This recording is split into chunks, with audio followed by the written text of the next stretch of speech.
झारखंड प्रदेश के लगातार बिगड़ते हालात को मसला बनाकर भाजपा नेता अशोक भगत मुख्यमंत्री हेमंत सोरेन पर पुरजोर तरीके से बरसते नजर आए।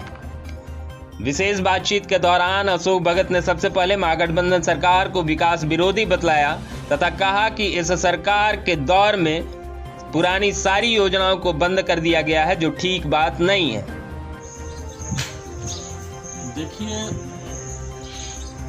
यूपीए महागठबंधन चुनाव जीता, हेमंत सोरेन सरकार बनी। सरकार बनते सबसे पहले काम इन्होंने किया कि विकास हो।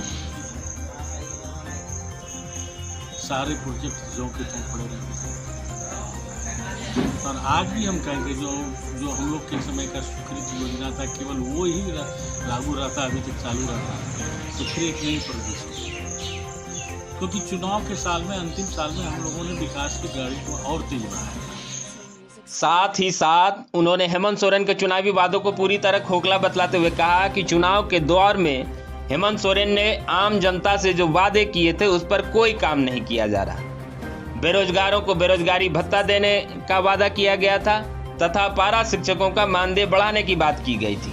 वहीं किसानों के मसले को भी गंभीरता से उठाते हुए अशोक भगत ने कहा कि वर्तमान सरकार को किसान और मजदूरों की भी चिंता नहीं है।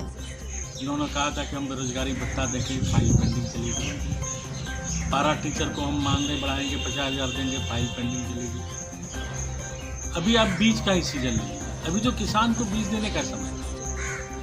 आपने मुख्यमंत्री आशीर्वाद योजना, जिसमें 32 लाख किसान को प्रत्येक एकड़ में 5,000 रुपया करके जाना था, और किसान अपना बीज खरीदता, उसको जहाँ अच्छा लगता अच्छे क्वालिटी का बीज खरीदता, अपने हिसाब से दवाई खरीदता, खाद खरीदता, जो अपना खेती करता, लेकिन आपने बंद कर दिया।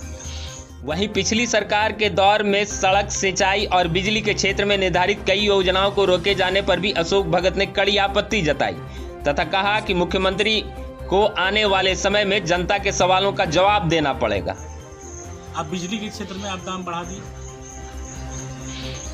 बीपीएल का रेट बढ़ा दिया, बिजली का रेट का 18-19 में हमारी सरकार में 95 रुपया बीपीएल का रेट था, अभी 250 के आसपास हो गया। एपीएल का भी आपने बढ़ा दिया। अनेक छोटी छोटी जो सड़क की योजना थी, ग्रामीण सड़क योजना, 12 सड़क की योजना विधानसभा का रोक दिया आपने। और आप वो भी छोड़िए, अभी तो माइनर इरिगेशन से 15 तालाब का डीएमएफटी से हुआ था, ठेकेदार नियुक्त हो गया, लेकिन आपने काम रुकवा दिया। हम फिर से फैसला करें, क्या फैसला कीजिएगा? फाइल रांची मंगाना है, रांची के अंदर खेल चलेगा। और यदि ये तालाब बरसात के पहले 15 तालाब भी यहाँ का खुदा जाता, तो कम से कम 1500 बीघा तो किसान का जमीन आने वाले रबी की फसल होती। यानी आपको किसान की चिंता भी नहीं।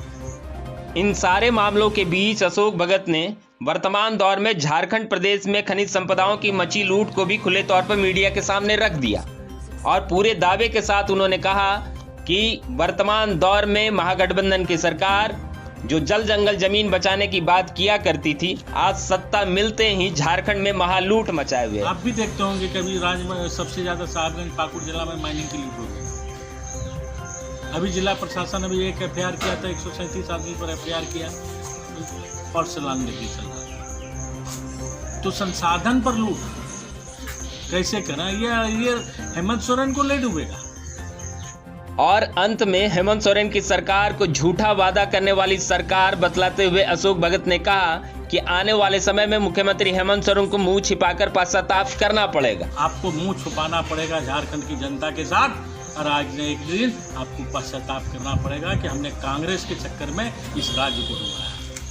और इन सब हालातों के लिए कांग्रेस को पूरी तरह जिम्मेवार ठहराते हुए उन्होंने कहा कि हेमंत के सहारे कांग्रेस एक बार फिर से झारखंड में लूट का खेल चलवा रही है। आज़ादी के बाद से अब तक कांग्रेस का ये इतिहास भी रहा है, इसलिए महागठबंधन के राज में झारखंड का बेड़ा गर्क होना तय है। हेमंत जी याद रखिएगा, ये कांग्रेस आपको मधुकोड़ा न बना दे तो फिर राजनीतिक क्षेत्र में हम लोग बेकार काम करें। अब वो बना के छोड़ेगा। ये कांग्रेस जो है ना, बिना कांग्रेस के हेमंत सोरेन के पीठ के ऊपर चढ़ करके राजनीतिक, जो पहले से कांग्रेस की कहावत है कि लूट का जो बाजार बना के रखा था, ये आज भी बना के